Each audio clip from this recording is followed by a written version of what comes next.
नमस्कार। ईश्वर में आस्था से जुड़ी अगली कड़ी में मैं आज आप लोगों के समक्ष एक ऐसी घटना का वर्णन कर रही हूँ जो मेरी बेटी के जीवन में घटित हुई थी। मेरी बेटी जब छोटी थी, स्कूल में पढ़ती थी, तो मैं उसे कोई मोबाइल नहीं दिलवा रखी थी और वो मेरे मोबाइल से ही जब कभी काम पड़ता फ़ोन कर लिया करती थी। लेकिन जब वो बाहर मणिपाल इतनी दूर पढ़ने जाने लगी तो मैंने भी प्रेमवश उसे एक महंगा बढ़िया मोबाइल दिलवा दिया, जिसे पाकर वो बहुत खुश थी और मैं भी दिलवाकर बहुत खुश थी। छुट्टियों में बेटी जब आई वापस घर तो मेरे साथ बाज़ार करने जब कभी काल चली जाया करती थी और अपने ज़रूरी सामान की खरीदारी किया करती थी। एक दिन मैं और बेटी दोनों बाज़ार गए। वो अपने ज़रूरी सामान खरीद रही थी और मैं भी अपने ज़रूरी सामान खरीद रही थी। दोनों बाज़ार करके लगभग 1:15 पे घर आए तो मैंने बेटी से कहा, बेटी अब खाना खा लो। तो बेटी ने कहा, नहीं माँ, इतनी भूख नहीं है, रुक जा। मैंने, अरे अभी तो गाड़ी में तो बोल रही थी कि भूख बहुत कस के लग रही है, घर जाते सीधे खाना खाएंगे, और अभी बोल रही है भूख नहीं है। तो बोली, हाँ रुक ना माँ, ज़रूरी काम है। मैंने कहा, क्या काम है? देख रही हूँ तो वो कभी अपने कमरे में जा रही है, कभी मेरे कमरे में जा रही है, कभी किसी सामान को उठा के देख रही है, कभी शोभन कक्ष में घूम रही है, कभी गैरेज जा रही है, गाड़ी खोल रही है। मुझको समझ में आया कि ज़रूर इसका कुछ खोया है। मैंने पूछा, बेटी कुछ खो गया है? तो उसने कहा, नहीं माँ, कुछ नहीं।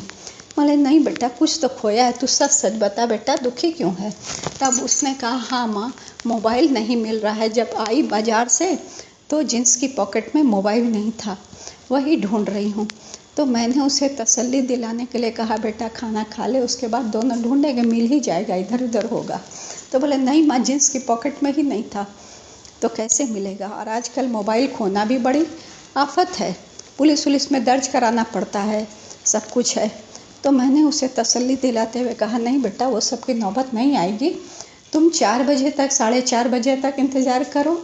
उसके बाद भी अगर मोबाइल नहीं मिलेगा तो हम लोग थाने में खबर कर देंगे। बेटी को समझा बुझा करके खाना खिलाया और उसके पश्चात, खाना पीना खा चुकने के पश्चात, मैं दीप प्रज्वलित करके और उसके नाम से कि मोबाइल मिल जाए मेरी बेटी का, और मैंने 108 हनुमान चालीसा किया। हनुमान चालीसा पूरा करके मैं 4:15 पे उठी और रसोई घर में जाके चाय वाय बना के पीने के लिए बैठी। तभी कोई फ़ोन आया। देखा तो बेटे का फ़ोन था। उसने पूछा कि माँ, बाबू का फ़ोन खो गया है।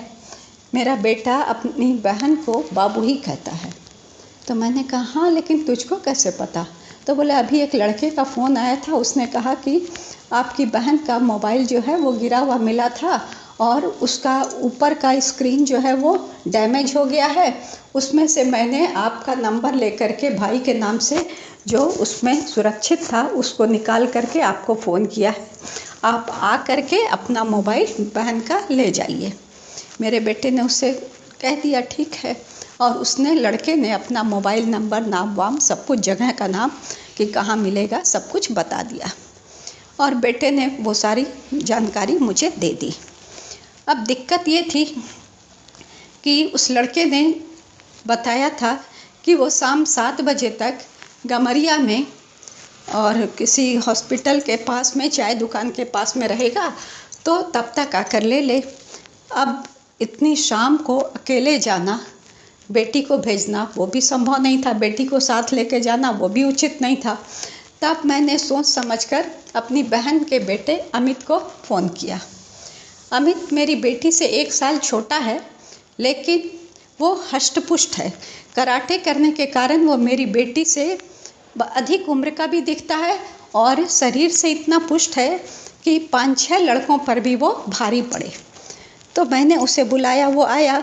मैंने उसे सारी घटना जो घटी थी सारी बता दी और उसे 100 रुपये देते हुए कहा, बेटा अगर वो लड़का प्रेम से दे दे तो उसे उसकी ईमानदारी के रूप में प्रेम से उसको 100 रुपया दे देना, और अगर वो बदमाशी करने के कुछ नियत से करे तब तुम माने उसको कराटे का दौरा सबक भी सिखा देना, और तुम भी अकेले मत जाना, अपने साथ किसी 1-2 दोस्त को भी ले लेना। उसने कहा, ठीक है मौसी। वो चला गया। करीब 6:30 बजे अमित आया मोबाइल लेकर के, और उसने बताया कि लड़का बड़ा शरीफ था और मैंने खुश होकर के वो 100 रुपये उसे दे दिए जो आपने मुझे दिए थे। और बहुत खुशी हुई, बेटी भी बहुत खुश हुई, मैं भी बहुत खुश हुई। और लेकिन मोबाइल का जो ऊपर का कांच था वो डैमेज हो गया था, उसको मरम्मत करानी पड़ी। लेकिन हालांकि वो मरम्मत का खर्च बहुत कम पड़ा, उतना नहीं जितना कि एक मोबाइल ख़रीदने का खर्च पड़ता। उस सब से बचे, परेशानी से बचे। लेकिन दूसरे ही दिन फिर उसी लड़के का फ़ोन आया, तो मैंने पूछा क्या बात है। तब उसने कहा कि आंटी, बात यह है कि मैंने तो आपको मोबाइल लौटाया और यहाँ कुछ लड़कों ने मेरे कोचिंग सर से शिकायत कर दी है कि मैंने मोबाइल चोरी की थी और चुराया है, तो आप आकर के मेरे सर को बता दीजिए। मैंने कहा ठीक है बेटा, मैं आज तो नहीं आ सकूँगी, और मैं जब महाविद्यालय से मैं लौटूँगी या जाऊँगी तो मैं तुम्हारे सर से बोल दूँगी। तो बोला ठीक है।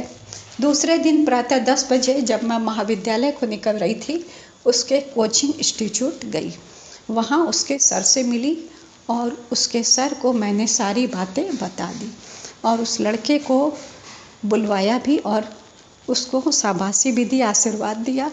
और उस कोचिंग के जो प्रधान थे उन्होंने भी उसको सराहा और बहुत तारीफ़ की और कहा इसी प्रकार जीवन में सदैव नेक काम करते रहना। तो इस प्रकार से प्रभु की कृपा से जो नहीं मिलने वाला था, बाज़ार में गिरा मोबाइल, वो मिल गया। सारी मुसीबतों से बचे, पुलिस का कोई झंझट पंझट नहीं करना पड़ा, नया मोबाइल ख़रीदने का खर्चा बचा। तो सारी बातें प्रभु जिससे प्यार करते उसकी एक एक छोटी छोटी चीज़ों की भी सुरक्षा वो किया करते हैं, कहीं न कहीं से उसकी चीज़ों की हिफाजत वो करते हैं। धन्यवाद।